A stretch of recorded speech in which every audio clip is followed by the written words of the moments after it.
E aí, pessoal, tudo bom? Eu espero que estejam todos bem. Aqui é o Elton Vale. Hoje nós iremos falar sobre a Reforma Protestante, certo? Como se deu a Reforma Protestante, o que foi a Reforma Protestante, as causas da Reforma Protestante, né? Em que período ocorreu a Reforma Protestante? Então, vamos lá. Prestando atenção, no final da Idade Média, a Igreja exercia um grande poder, né, na Europa, estabelecendo os rumos religiosos que se determinavam, que se tinha ali naquele período, naquele contexto, certo? E não só as questões religiosas, ela interferia até mesmo nas questões, nas diretrizes, né, de governo, nas diretrizes políticas e sociais. Vamos lembrar que aquela sociedade era uma sociedade de estamento, né? Quem é camponês, quem é o nobre, certo? E nesse período, ela surge também, nesse período da Idade Média, surge também uma nova camada, que é a burguesia, que muito vai influenciar para o desenvolvimento, né, da reforma religiosa, tão como o surgimento da reforma religiosa, certo? Muitas pessoas naquele período da Idade Média, né, as pessoas naquele período da Idade Média eram movidas pela fé. E tinha aqueles que eram contrários, né, à administração da igreja, o que a igreja pontuava, como a igreja pontuava, as coisas, né, e o excesso de luxo que a igreja tinha dentro daquela sociedade europeia, certo? A reforma ela vai ocorrer dentro de um contexto histórico e territorial europeu, né? E ela é consequência do que se acontecia no período da Idade Média, certo? A Igreja Católica era a instituição mais poderosa que existia durante a Baixa Idade Média, do século XI ao século XV. Vamos lembrar que a Idade Média ela é dividida em Alta e Baixa Idade Média, tá certo? Há estudos, né, que ainda subdividem esse período da Idade Média ainda mais, certo? E então, nós vamos trabalhar só com esses dois períodos para não complicar ainda mais a cabeça da garotada que está assistindo essa aula, certo? E ela determinava toda a conduta religiosa, como eu já tinha falado a vocês nesse exato momento. Tinha uma forte influência sobre a política e a economia, como também na política, né? São as grandes causas que vão estabelecer essa reforma.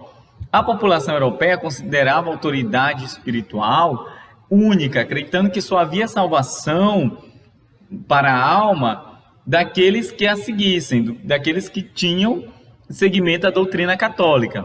O Papa era o maior líder religioso. O Papa era o cara único, né? Detinha o poder, né? Que os senhores feudais concediam, né? Que os reis concediam, que todos ali concediam a ele, né? E muitas das vezes ele, como grande líder, ele determinava certos segmentos e certas ações do indivíduo em seu ser natural, o indivíduo comum, né? Claro que nós temos uma identidade, nós temos uma autonomia, nós temos um livre-arbítrio, mas muitas das vezes certas decisões elas não poderiam ser tomadas, não poderiam ser colocadas em práticas, porque iriam contra o pensamento da igreja. Mas vai haver um desafio. Se nós observarmos o que ocorre no período renascentista, nós vamos observar que é um grande desafio que a igreja vai sofrer nesse período, que também irá se contribuir para a reforma protestante, certo?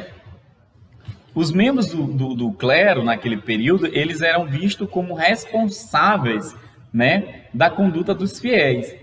Todos os setores da vida era regido por normas e determinações religiosas, certo? Que eram determinadas pela igreja. Vamos lembrar também que naquele período ali da Idade Média vai haver expulsão dos mouros, dos muçulmanos na Península Ibérica, onde também vai se fortalecer de maneira grandiosa o catolicismo, né? Vai se tornar muito grande o poder da Igreja Católica dentro dessa região da Península Ibérica, né? Cujo Portugal e Espanha são os países que existem, né?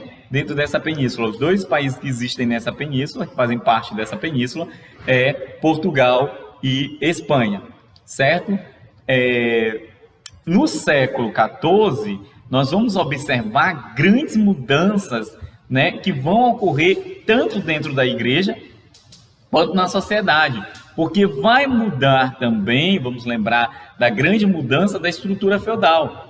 A estrutura feudal daquele período, ela vai mudar completamente. Então a sociedade ela vai ver uma grande mudança quanto à organização anteriormente feudal e agora passando para uma estrutura de monarquias absolutistas. Isso vai contribuir de forma significativa para que haja também a reforma protestante, certo? Então, essa reforma protestante, ela se dá por vários fatores, inclusive fatores no campo político, né? Porque vai haver muitos conflitos entre os papas e os monarcas absolutistas, certo? Que querem deter de todo o poder. E essas questões pela questão do controle político, que o Papa tinha grande influência e ele vai agora ter que dividir com os monarcas absolutistas, certo? A igreja, além de deter o poder espiritual, tinha autoridade sobre o poder temporal, né, naquele período. Segundo eles, né, segundo os papas, os reis somente poderiam governar com a autorização, né, com a atuação e autorização dos papas, né, de acordo com o que o Papa viesse a dizer, porque o Papa era um indivíduo que tinha a bênção de Deus, que daria a bênção de Deus. Se a gente observar na Holanda, se vocês forem para a coroação do último rei da Holanda, né, filho da antiga rainha Beatriz, vocês vão observar que lá ele não é coroado. Na Holanda não há coroação do rei. Por que não há coroação do rei? Porque não tem uma igreja oficial. Na Inglaterra, a rainha Elizabeth ela foi coroada. Por que a rainha Elizabeth é coroada? Porque tem uma igreja, né? Tem uma instituição religiosa para isso, diferente do que ocorre na Holanda. Então é importante a gente observar isso para que a gente venha entender até essa questão do contexto do absolutismo na Europa. Então os papas eram que coroavam, os papas eram que concediam o poder ao rei. Então ele dizia que teria que ter essa ligação no campo político, no campo temporal ali, naquele contexto social. Então o Papa ele detinha, né, a igreja detinha de muita autoridade, certo? E a igreja, vamos recordar que a igreja ela trabalhava no modelo político muito feudal, né? E, claro que vai confrontar de forma bastante forte com o pensamento dos monarcas absolutistas. A igreja detentora de um enorme império era a maior proprietária de terras existentes na Europa Ocidental, certo? É bom sempre pontuarmos isso. Ela também concentrava outros bens, como abadias, conventos, metais preciosos, gozava da isenção de impostos sobre as riquezas. Os reis e os nobres viam na reforma, né, uma forma de tomar posses desses bens, certo? A burguesia, por outro lado, considerava uma oportunidade de não mais pagar impostos à Igreja Católica, dos quais enriqueciam continuamente, a Igreja ela enriquecia continuamente os clérigos, né, os que faziam parte desse contexto, né, católico, aquele que era membro da Igreja, aquele que era membro mesmo, não era aquele que frequentava, né, aquele que era membro, que ocupava o cargo, né. Os clérigos, eles detinham de um certo privilégio, de um certo enriquecimento, sem um trabalho, é claro. Do outro lado, a burguesia queria uma reforma pelo benefício da cobrança de juros. Porque a reforma protestante ela vai conceder com que os bancos que foram fundados naquele período, do que se eu te emprestasse um dinheiro, tu poderias me pagar com juros, que a igreja era rigorosamente contra, né, a cobrança de juros. Já diferente, né, dos protestantes, acreditavam sim que se tu pedir emprestado, tu tem que pagar com juros, não há problema.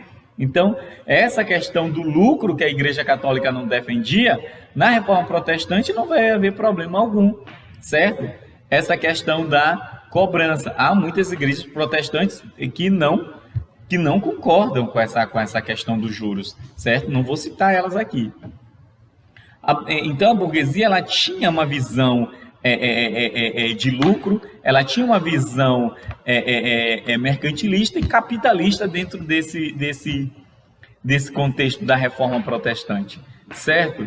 Tinha também, do outro lado, a causa religiosa moral e a causa religiosa cultural, né? Que vai ser também um outro grande... como é que eu posso falar para vocês? Vai ser um outro grande contexto, né? Para que venha a haver a Reforma Protestante. Por quê? O dinheiro recolhido em forma de dízimo e de ofertas eram correspondente a 10% do que tinha, né, o cidadão católico. Mas ela não era somente para sustentar a igreja paroquial, a igreja local, certo? Ela também era colocada para sustentar o excessivo luxo que viviam os papas e os membros da igreja naquele período, certo? As grandes construções dos grandes templos que foram criados a partir do movimento renascentista, com artes e obras, né, de ostentação grandiosas, né, o comércio e veneração de artigos religiosos que eram vendidos, né, dentro do contexto religioso, do contexto econômico, do contexto moralista, né, da igreja. Isso feriu muito a igreja e muita gente olhava isso com maus olhos, né? Inclusive a venda de indulgências, né? A grande, vamos colocar como grande destaque, né, essa venda, esse mercado que ocorria dentro da Europa naquele período, certo? Realizado pela Igreja Católica. Ok, gente? Então, olha, se a gente observar todo esse contexto, a gente vai ver uma mudança, né, de consciência e, claro, também o surgimento de novas técnicas, porque com o Renascimento, as informações elas começaram a se propagar de maneira muito mais rápida, né? Se hoje a gente tem os smartphones, o WhatsApp, o Facebook, o Instagram, que passa informação de uma maneira rápida demais, naquele período nós vamos ter, né, começar a ter ali, né, a impressão, né? Então, a impressão de artigos, por a impressão de livros, por meio do Renascimento. Então, esses trabalhos das xilogravuras, né, da tipografia, perdoe-me, né, que vão surgir, a invenção das máquinas, né, que vão surgir, as máquinas de imprensa que vão surgir, eu falei xilogravuras, né, as máquinas de imprensa que irão surgir, né, elas vão ser muito, muito importantes para o desenvolvimento daquela população. Por quê? Com essas máquinas de imprensa, nós vamos ter um número maior de Bíblias. Então, muitas Bíblias e muitas outras obras serão escritas, né? Como, por exemplo, a obra de Erasmo de Roterdã, por exemplo, o Elogio à Loucura, certo? E a Bíblia, com a imprensa agora, com a prensa, né? A máquina que vai fabricar livros em volumes maiores, nós vamos observar que vai ter um grande número de traduções, diferente do que ocorria anteriormente. Então, a tradução ela vai existir para vários idiomas, o que vai possibilitar com que muitos cristãos ou não cristãos venham ter conhecimento do ensino do cristianismo. E reconhece dentro desse ensino a contradição que havia dentro da Igreja Católica, né? Aí nós vamos ver Tomás Moros, né? Um católico que defendia a Igreja, né? Mas também ele vai criar uma certa crítica quando ele escreve em sua obra, uma pequena obra, mas muito interessante, que é a Utopia, né? A Utopia é uma grande obra, recomendo a todos lerem, né? François Rabelais, Erasmo de Roterdã, né? São ícones daquele período que vão trazer certas críticas ao contexto religioso da Baixa Idade Média e até mesmo ali no início da Era Moderna, certo? Várias ordens católicas na Baixa Idade Média vão surgir para contrariar o luxo excessivo que era tido naquele período, né? Papas como Júlio II e Leão X, eles eram considerados verdadeiros mecenas, né? Os caras, eles ostentavam de uma forma absurda, né? Aí, nesse contexto, nós vamos ver o surgimento de Martinho Lutero. Martinho Lutero, vamos lembrar que Martinho Lutero, ele é membro da Igreja Católica, certo? Ele não era outra coisa a não ser católico. Nós temos que entender, nós temos que olhar Martinho Lutero como membro da Igreja e não como um estrangeiro fora desta instituição. Aí nós encontramos os movimentos que vão ocorrer, que vão ser os movimentos pré-reformistas, que vai acontecer na Inglaterra e na Boêmia, que prepararam o caminho para que houvesse a reforma protestante no território que atualmente nós conhecemos como a Alemanha, né? Acontece ali primeiro ali na Inglaterra e na Boêmia. Boêmia é uma região que fica ali no território que hoje nós conhecemos como Alemanha, certo? No século XVI, vários territórios independentes formavam o Império Sacro, né? O Sacro Império Romano Germânico, governado por Carlos V, da dinastia Habsburgo. Imperador que era consagrado pelo Papa. A autoridade desse imperador era dada pelo Papa, certo? A unidade política desse império, ela não era uma unidade consolidada, era uma unidade bastante frágil, né? E era fragmentadíssima, era governada por vários príncipes locais que deviam uma certa lealdade ao imperador, né? Uma espécie de vassalagem que ocorriam naquele período, né? A economia e estrutura desse império era uma economia e estrutura no estilo semi-feudal, né? Além de aproximadamente 30% de toda a terra daquela região ser pertencente à Igreja Católica. Os príncipes daquela região, eles tinham a ambição de tornar aquelas terras propriedade de sua administração por completo, né? Então, a Reforma Protestante é um contexto histórico que vai beneficiar para que esses príncipes venham tomar conta desse território. Bom, até a próxima aula. Na próxima aula, nós iremos falar das 95 teses de Martinho Lutero.